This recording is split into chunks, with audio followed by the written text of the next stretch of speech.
विश्व हिंदू परिषद भारत में और पूरे विश्व में सनातन हिंदू धर्म को मानने वाले बंधुओं के प्रति, उनमें संस्कार के प्रति, हिंदू अनुयायियों की विभिन्न चुनौतियों के प्रति हमेशा सजग रहते हुए हिंदू धर्म के उन्नयन, उसकी प्रगति और जीवन मूल्यों के संरक्षण के लिए प्रतिबद्ध है। एक विषय जो हिंदू समाज को बड़े लंबे समय से आंदोलित कर रहा है कि परकीय शासन काल में हिंदू मंदिरों का विखंडन हुआ, दलन हुआ, परंतु स्वदेशी शासन में भी हिंदू मंदिरों पर शासन का अंकुश, नियंत्रण और हिंदू मंदिरों की संपत्ति और उनकी आय का उपयोग हिंदू धर्म से अतिरिक्त अनेक प्रकार से होता है। विश्व हिंदू परिषद की ये मान्यता है कि हिंदू मंदिरों का धन हिंदू हित के लिए ही उपयोग होना चाहिए। हिंदू श्रद्धालुओं ने मंदिर में श्रद्धा भाव से ईश्वर के प्रति जो समर्पण किया है, उसका उपयोग हिंदू धार्मिक कार्यों के अतिरिक्त किसी भी प्रकार से नहीं होना चाहिए। ये समाज के प्रति एक विश्वासघात है। इसके साथ ही मंदिरों के प्रबंधन में, प्रशासन में एक सेकुलर राज्य में राज्य सरकारों का हस्तक्षेप, राज्य सरकारों का नियंत्रण असंवैधानिक भी है और असहनीय भी है। विश्व हिंदू परिषद ने इस विषय में अनेक राज्य सरकारों से चर्चा की है कि वर्तमान में जो ब्रिटिश काल के समय के मंदिरों पर नियंत्रण करने और उनके राजस्व पर अधिकार करने के जो कानून बने हुए हैं, उनमें संशोधन करके हिंदू मंदिरों का प्रबंधन, नियंत्रण और उनकी संपत्ति और राशि का उपयोग, ये सारे विषय हिंदू समाज को सौंप देने चाहिए। इस विषय में हमने एक बड़ी जनसभा इसी वर्ष विजयवाड़ा में की थी, जिसमें लगभग 3 लाख हिंदुओं ने पूरे राज्य भर से भाग लिया था। और हम इस विषय में, इस जो बैठक कल से शुरू हो रही है, इस बैठक में गंभीरता से चर्चा करने वाले हैं कि समस्त राज्यों में, पूरे भारत में मंदिरों को सरकार से मुक्त कराने के निमित्त एक अभियान छेड़ा जाए, जिसमें मुख्य रूप से राज्यों के मुख्यमंत्रियों से और जो देवस्थान विभाग के प्रभारी मंत्री हैं उनसे मिलना, विधायकों से मिलना और राज्य के कानूनों में संशोधन के लिए उनको तैयार करना, और उसके बाद में अगर आवश्यकता हुई तो समाज का प्रबोधन करना, और उसके लिए बड़ी जनसभाओं की आवश्यकता हुई तो बड़ी मात्रा में जनसभाएं, जैसे हमने विजयवाड़ा में की, उस प्रकार की बड़ी जनसभाओं के माध्यम से भी इस विषय को समाज के सामने रखा जाएगा। दूसरा से चर्चा के लिए सामने आने वाला है, हिंदू समाज में अनेक प्रकार की समस्याएं हैं, परंतु एक नई समस्या युवाओं में पिछले 1 दशक से बढ़ती हुई नशे की प्रवृत्ति है। ड्रग एडिक्शन हिंदू समाज के लिए, युवाओं को खोखला करने के लिए और युवा शक्ति को भ्रमित करने के लिए एक षड्यंत्र के रूप में भी लागू किया गया है, और कुछ हमारे अपने युवाओं की कमजोरियां हैं। विश्व हिंदू परिषद के जो युवा विभाग हैं, बजरंग दल और दुर्गा वाहिनी, तो बजरंग दल और दुर्गा वाहिनी दोनों ही हमारे संगठन युवाओं में बढ़ती हुई नशे की प्रवृत्ति को रोकने और उनको एक शुद्ध हिंदू के निमित्त एक सामान्य जीवन जीने के लिए प्रेरित करने के निमित्त जागरण करने के लिए एक अभियान के रूप में पूरे देश भर में हमारे बजरंग दल और युवा जो दल है दुर्गा वाहिनी, दोनों इस विषय में कार्यक्रम हाथ में लेंगे। अभी गौ रक्षा, हिंदू कन्याओं की रक्षा और समाज में एक उत्साह का वातावरण, आत्मरक्षा के लिए साहस का वातावरण बनाने के लिए बजरंग दल और दुर्गा वाहिनी बड़े प्रभावी सिद्ध हुए हैं। अब इन सब के साथ साथ युवाओं को नशे से, नशाखोरी से मुक्त कराने के निमित्त भी जन जागरण का काम करेंगे। इस विषय पर गंभीर चर्चा होगी। देखिए, हिंदू देश में बहुसंख्या में हैं, उनकी भावनाओं का सम्मान होना ही चाहिए। उनके जो पवित्र पूजा के विशेष अवसर आते हैं, वो गणपति हो, दुर्गाष्टमी हो, जन्माष्टमी हो, रामनवमी हो, शिवरात्रि हो, जो उनकी आस्था के केंद्र हैं, श्रद्धा के जो अवसर होते हैं, उन पर उनकी आस्था का, श्रद्धा का, भावनाओं का ख्याल रखना सरकार का, न्यायालय का, अन्य समाजों का, सबका कर्तव्य है।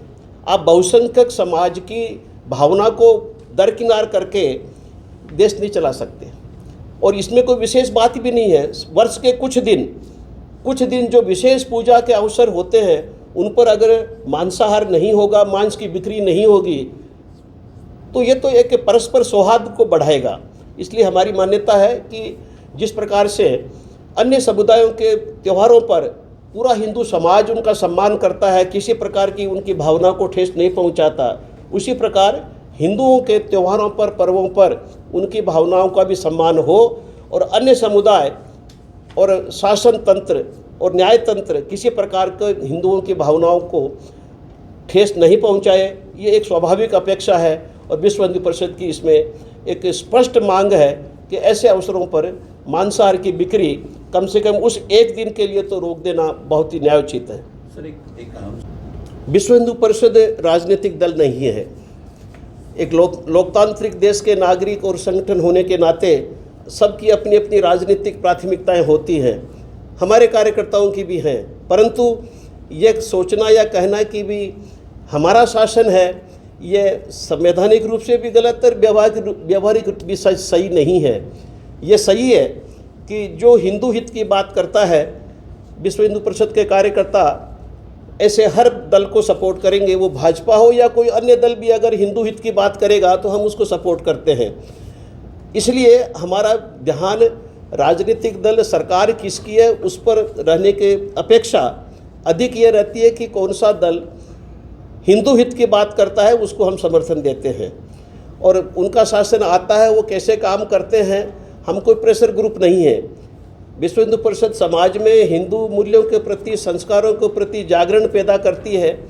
हिंदू के विषयों को लेकर सरकारों पर, सरकार किसी भी दल की हो, हम सरकारों से भी चर्चा करते हैं, सरकारों से भी मांग भी करते हैं और जन जागरण भी करते हैं।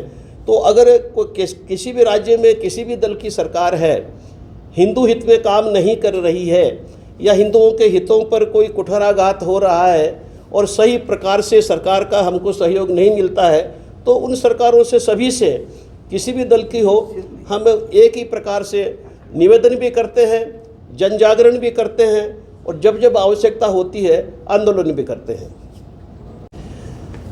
जब मैंने नशा मुक्ति के लिए हमारे जो युवा दल हैं, बजरंग दल, दुर्गा वाहिनी, दोनों के द्वारा इस विषय को गंभीरता से लेकर समाज में व्याप्त इस नशे की लत को युवाओं से छुड़ाने के निमित्त प्रयत्नों की चर्चा की है, तो उसमें हम समाज में समस्त व्यक्तियों का, संस्थाओं का, जो भी इस दिशा में पहले से कार्यरत हैं या जो जिनका भी इसमें रुचि होगी, उन सब के साथ हम सहयोग करेंगे।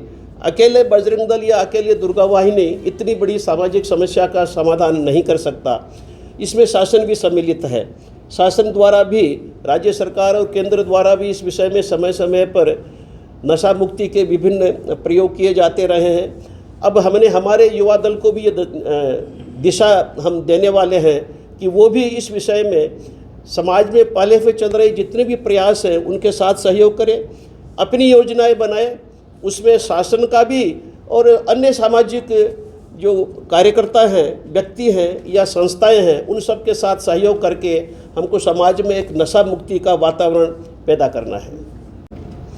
नहीं, हमारे संविधान की पूरी रचना एक सेकुलर आधारित है और भारत का संविधान या भारत सेकुलर देश है क्योंकि यह हिंदू बहुसंख्यक देश है और हिंदू दर्शन की पूरी अवधारणा ही सारे मतों का, सारे दर्शनों का सम्मान करना है। इसलिए हिंदू सेकुलर है।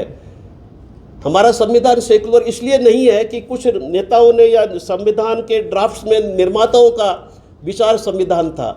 हिंदू धर्म, इसका पूरा दर्शन समस्त मतों को सम्मान देता है, इसलिए हिंदू दर्शन से, दार्शनिक रूप से सेकुलर है। और इसलिए हिंदुस्तान का विचार, नेताओं का विचार सेकुलर है और इसलिए हमारे संविधान में सेकुलर भाव है। शब्द बाद में जोड़ा गया, वो एक अलग विषय है जिसकी आवश्यकता भी नहीं थी, परंतु चूंकि हिंदू सेकुलर है, बहुसंख्यक है भारत में, इसलिए भारत सेकुलर है। अब एक सेकुलर देश में, जिसमें राज्य धर्म के आधार पर अपने नागरिकों से कोई भेदभाव नहीं करेगा, ऐसे देश में एक धर्म विशेष के पूजा स्थलों पर नियंत्रण करना, उनकी संपत्ति का, उनके खर्चे का शासन के लिए उपयोग करना। कुछ राज्य सरकारों ने अभी मंदिरों को आदेश दिया कि 20% अपनी इनकम का जमा कर दो या इस कल्याणकारी योजनाओं का खर्चा आप वहन करो। तो जो शासन का कर्तव्य है वो मंदिरों पर डाला जा रहा है, जिसमें हिंदू ही नहीं कई अहिंदू भी जिसके लाभार्थी होते हैं। तो हिंदुओं के दान दिए हुए धन का उपयोग अहिंदू कार्य में हो, ये कैसे सेकुलर हो सकता है? और ये सरकार का काम ही नहीं है कि पूजा स्थलों का प्रबंधन करे, पूजा स्थलों का नियंत्रण करे, और सेकुलर स्टेट में तो ये बिल्कुल भी स्वीकार्य नहीं है। इसलिए हमने निवेदन किया कि हिंदू मंदिर जितने भी हैं वो सब सरकारें, राज्य सरकारें हिंदू समाज को सौंप दें, ताकि संविधान अपने पूरी सेकुलर जो व्यवस्था है वो देश में कायम हो सके। अगर सरकारों का निर्माण चयन हिंदुत्व के आधार पर होने लगे तो विश्व हिंदू परिषद सबसे अधिक प्रसन्न होगा, क्योंकि हम तो चाहते हैं कि बहुसंख्यक हिंदू का देश और उसमें हिंदू के हित की कोई सरकार बात नहीं करे। ये कैसे संभव है? परंतु हर बार ये होता नहीं, कई बार होता भी है। तो ये तो एक लोकतांत्रिक प्रक्रिया है, और लोकतांत्रिक प्रक्रिया के नाते जिस प्रकार से सरकारों का निर्माण होता है, चयन होता है, उस प्रकार से विश्व हिंदू परिषद पूरे सम्मान के साथ में संविधान सम्मत जितनी भी प्रक्रिया हैं उनका पूरा पालन करती है। कई बार हिंदू मत से का पक्ष को नहीं सुनने वाली सरकारें भी निर्वाचित हुई है, उनका भी हमने पूरा सम्मान किया है, क्योंकि वो लोकतांत्रिक तरीके से निर्वाचित सरकारें हैं। परंतु हम तो ये चाहते हैं कि बहुसंख्यकों का हित हर दल, हर सरकार, राज्य हो या केंद्र हो, समझे और देखे, तभी कोई एक लोकतंत्र की जो भावना है, बहुसंख्यकों की भावना है। और बहुसंख्यक को अकेले बहुसंख्यक ही नहीं, जितने भी भारत के नागरिक हैं सबका हित सोचे, जिसमें बहुसंख्यक हिंदू भी शामिल है, वो कोई बाहर नहीं है भारत के। इसलिए उन सब का ध्यान रखने वाली सरकारें निर्वाचित हो। अगर उसमें किसी सरकार का मत हिंदू पक्ष के कल्याणकारी का रहता है तो वो स्वाभाविक है, क्योंकि बहुसंख्यक हिंदू समाज है। तो इसलिए इसमें अलग अलग निर्णय को हिंदू की दृष्टि से देखना करना ये हमारा स्वभाव नहीं है। हम तो चाहते हैं कि सरकारी संविधान से चले। संविधान में अगर कोई किसी प्रकार की कोई इस प्रकार के कहीं कुछ त्रुटियां हैं जिनका हमको समाधान करना है, तो वो समय पाकर संवैधानिक तरीके से, न्यायोचित तरीके से उसका भी समाधान होते रहना चाहिए। हिंदू समाज में प्रारंभ से ही वर्णाश्रम की व्यवस्था रही है। दुर्भाग्य से वर्ण को किसी कालखंड में जाति से, जन्म से जोड़ दिया गया, और उसकी वजह से समाज में अनेक प्रकार के मतभेद उत्पन्न हुए, मिसअंडरस्टैंडिंग हुई, और समाज में विघटन का मार्ग प्रशस्त हुआ, जिसमें जाति एक बड़ा आधार है। और इस जाति के आधार पर ही हिंदू समाज में कई प्रकार की विषमताएं उत्पन्न हुई जो शास्त्र सम्मत नहीं है। वर्ण अलग व्यवस्था है, वर्ण व्यवसाय से संबंधित होता है। जाति जिस प्रकार के रूप में अभी प्रचलन में आ गई, और राजनीतिक स्वार्थों की वजह से जातिगत भेदभावों को प्रश्रय मिलता रहता है। विश्व हिंदू परिषद इस प्रकार के जातिगत भेदभाव का हमेशा से विरोध करती है। सामाजिक समरसता के भाव को पुष्ट करने के निमित्त हम ये कहते हैं कि समस्त हिंदू एक ही है, एक ही माँ से उत्पन्न हुए हैं। हिंदू सोदरा सर्वे न हिंदू पतितो भवेत विश्व हिंदू परिषद का एक मूल ध्येय वाक्य है और जातिगत आधार पर हम हिंदुओं को बांटने की हर कोशिश का विरोध भी करते हैं, निंदा भी करते हैं। जातिगत जनगणना सरकारी कार्यक्रमों के निमित्त कल्याणकारी योजनाएं चलाने करने के लिए और विभिन्न प्रकार के जो शासकीय निर्णय लेते हैं उसके निमित्त अगर जैसे सर्वोच्च न्यायालय ने अनेक प्रकरणों में ये व्यवस्था दी है कि अगर शासन कोई भी निर्णय लेता है जातिगत आधार पर कल्याणकारी योजनाओं के लिए तो उसका एक ठोस आधार होना चाहिए, उसके पीछे एक ठोस रिसर्च अनुसंधान होना चाहिए। ये जनगणना लगता है ये उसी का सर्वोच्च न्यायालय ने जो व्यवस्थाएं दी है उनको पूरा करने के लिए ही एक कदम है। तो ये शासन के कल्याणकारी योजनाओं के निमित्त उठाया गया कदम है। विश्व हिंदू परिषद का मूल मंत्र है कि हम जातिगत आधार पर हिंदू में कोई भेदभाव नहीं देखना चाहते, नहीं मानते। ये अभियान हम ले रहे हैं, आंदोलन नहीं, अभियान ले रहे हैं, जिसपे सबसे पहले राज्य सरकारों के मुख्यमंत्रियों और देवस्थान विभागों के जो प्रभारी मंत्री हैं उनके साथ में चर्चा करेंगे हम। और जो राज्य में जो ब्रिटिश समय के कानून बने हुए हैं उन कानूनों को संशोधित करके मंदिर समाज को देने की हम उनसे चर्चाएं करेंगे, मांग करेंगे। और उसके विकल्प भी हमने कुछ बनाए हैं, जो विकल्प भी हम उनको सुझाएंगे कि हिंदू समाज को मंदिर सौंपें यानी किसको सौंपें। इसके विकल्प भी हमने उनको अपने धर्मगुरुओं के, सन्यासियों के, संतों के मार्गदर्शन में कुछ विकल्प भी हमने तैयार किए जो उनको बताएंगे। उसके बाद अगर आवश्यकता हुई तो जन जागरण करेंगे, अगर आवश्यकता हुई तो फिर हम जो है आंदोलन करेंगे। लेकिन वो सब आवश्यकता पर निर्भर करता है। अगर चर्चा के आधार पर, संविधान के आधार पर कि एक सेकुलर शासन में सरकार सिर्फ एक धर्म विशेष के पूजा स्थलों पर नियंत्रण करती है, हिंदू के अलावा वो और किसी भी धर्म विशेष की पूजा स्थलों पर उनका कोई नियंत्रण नहीं है, होना भी नहीं चाहिए, तो हिंदू पर भी नहीं होना चाहिए।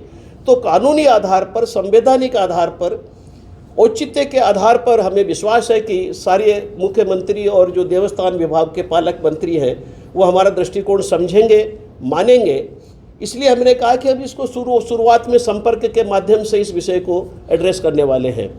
आवश्यकता पड़ने पर, यानी अगर किसी प्रकार के किसी राज्य में किसी भी दल की सरकार हो, अगर हठ धर्मी के आधार पर या सब कुछ स्वीकार करने के बाद भी किसी न किसी कारण से अगर वो इस विषय में आगे नहीं बढ़ते तो हम जन जागरण करेंगे, जनता का, हिंदू समाज को जगाएंगे और फिर आंदोलन करेंगे। लेकिन वो अंतिम होगा अगर हमारे शुरुआत के जितने भी प्रयास हैं वो अगर सफल नहीं हुए तो फिर आंदोलन का हमको रुख करना पड़ेगा।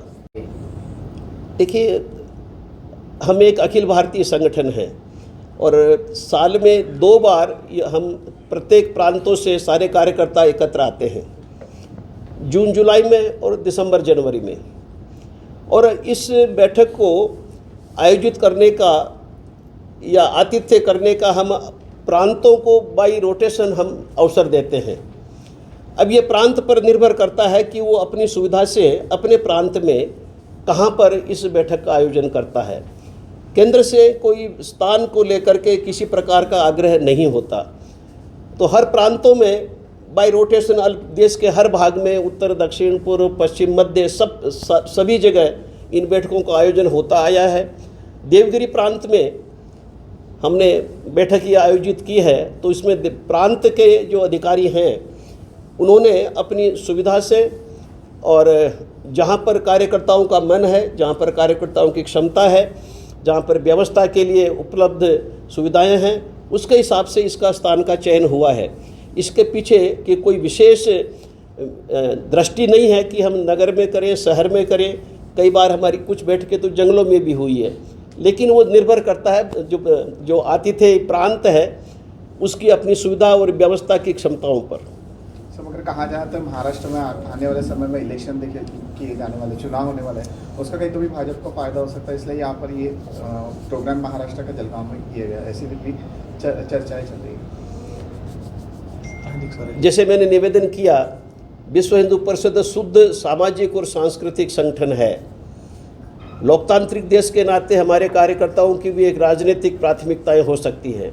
संगठन के नाते हम हिंदू हित की बात करने वाले हर दल के साथ खड़े हैं, परंतु इसका अर्थ ये नहीं कि भी हमारी किसी विशेष राजनीतिक दल के पीछे कोई समर्थन का भाव है या कोई रुचि है। हमारी बैठक हर 6 महीने में होती है और रोटेशन से प्रांत इसका आतिथ्य करते हैं। इसके पीछे कहाँ चुनाव है, कहाँ नहीं है, किसका इसको लाभ मिलेगा, इस प्रकार का कोई कंसिडरेशन बैठक के आयोजित करने में नहीं होता। ये एक दुर्भाग्यपूर्ण स्थिति है कि जनसंख्या में जिस प्रकार का परिवर्तन हो रहा है। 1947 में जब अंग्रेज़ों से हमको राजनीतिक स्वाधीनता मिली थी और देश का बंटवारा हुआ, जो जनसंख्या की अदला बदली हुई, उस समय से हिंदू यहाँ पर 90% था और जनसंख्या की वृद्धि दर में जो एक अंतर है, हिंदू जनसंख्या की वृद्धि दर और अन्य धर्मों की वृद्धि दर में अंतर है, उसके कारण आज 90% का हिंदू समाज 70% के आसपास आ गया है और ये वृद्धि दर में अंतर प्रतिवर्ष बढ़ता ही जा रहा है। ये एक चिंता का विषय है।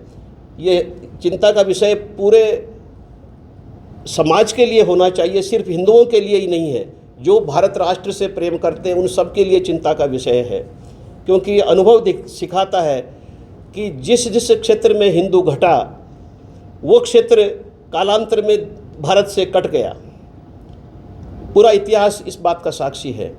और ये जो वृद्धि दर का अंतर है, ये सिर्फ जन्म दर के आधार पर नहीं है। जन्म दर एक कारण है, उसमें एक बड़ा कारण धर्मांतरण भी है, एक बड़ा कारण आस पड़ोस के देशों से घुसपैठ भी है। बांग्लादेश से बड़ी मात्रा में घुसपैठ हुई है, उसकी वजह से संख्या बढ़ी है उन धर्मों की, और हिंदुओं का जो अनुपात है वो अनुपात कम हुआ है। जो अवैध धर्मांतरण हो रहे हैं, कानून बने हुए हैं, कानून में इस जो लालच से, पैसे से या धोखे से होने वाले धर्मांतरण को अवैध घोषित किया गया है, लेकिन 99% धर्मांतरण अवैध हैं, क्योंकि वो धोखे से किए जाते हैं या लालच से किए जाते हैं। तो ऐसे अवैध धर्मांतरणों की वजह से भी ये जो वृद्धि दर है हिंदुओं की और बाकी समुदायों की, उसमें अंतर आया है। तो इस अवैध धर्मांतरण पर दुर्भाग्य से राज्य सरकारें बहुत ही गंभीरता से एक्शन नहीं लेती। इसलिए विश्व हिंदू परिषद को, बजरंग दल को, दुर्गा वाहिनी को हमको समय समय पर आकर खुद सरकारों के साथ में खड़ा होकर के उनको ये काम करवाना पड़ता है। लेकिन हमें आशा है कि धीरे धीरे राज्य सरकारें इस विषय की गंभीरता को समझेंगी और जनसंख्या के अनुपात में ये जो असंतुलन निर्माण हो रहा है और इसका असर जो भारतीय राष्ट्र पर पड़ने वाला है, सार्वभौमिकता पर पड़ने वाला है, उस खतरे को देखते हुए समझेंगी और इस विषय में जो कानूनी कार्रवाई है, जो कानून सम्मत संविधान के अंतर्गत कानून बने हुए हैं, उनका अमल करेगी। कि हिंदू समाज के सामने समाज को विघटित और खंडित करने के अनेक प्रकार के षड्यंत्र विभिन्न शक्तियों द्वारा चलाए जा रहे हैं। तो हिंदू समाज को संगठित रखने के लिए इस विखंडना के जो षड्यंत्रकारी जो उपयोग अनेक प्रकार की शक्तियां कर रही हैं, उसके लिए आह्वान करने के लिए किस प्रकार का कार्यक्रम, किस प्रकार का जागरण, प्रबोधन किया जाए, इस विषय पर गंभीरता से चर्चा होने वाली है, ताकि हिंदू समाज एक संगठित होकर और जितने भी प्रकार के षड्यंत्र इस विषय में समाज को तोड़ने के लिए, विखंडित करने के लिए, समाज में भेदभाव पैदा करने के निमित्त चल रहे हैं, उनका प्रतिकार करते हुए संगठित होकर अपना आगे मार्ग प्रशस्त करे। इसके विभिन्न उपायों पर गंभीरता से चर्चा होगी। उस पर कोई प्रस्ताव भी आ सकता है, तो जो भी प्रस्ताव आएगा, जैसी प्रारूप में आएगा, उस पर चर्चा होगी और फिर प्रस्ताव इस विषय में पारित किया जाएगा। तो इन मुख्य मुद्दों को लेकर ये राष्ट्रीय बैठक है, जिसमें सभी 46 प्रांतों के प्रांत मंत्री, प्रांत संगठन मंत्री और हमारे जितने भी कार्यों के जो आयाम विभाग हैं, उन सब के राष्ट्रीय प्रमुख, क्षेत्रीय प्रमुख लगभग 400 की संख्या में 2 दिन इस बैठक में भाग लेंगे और इन विषयों पर चर्चा करके एक संगठन को, संगठन के कार्यकर्ताओं का मार्गदर्शन करेंगे। धन्यवाद।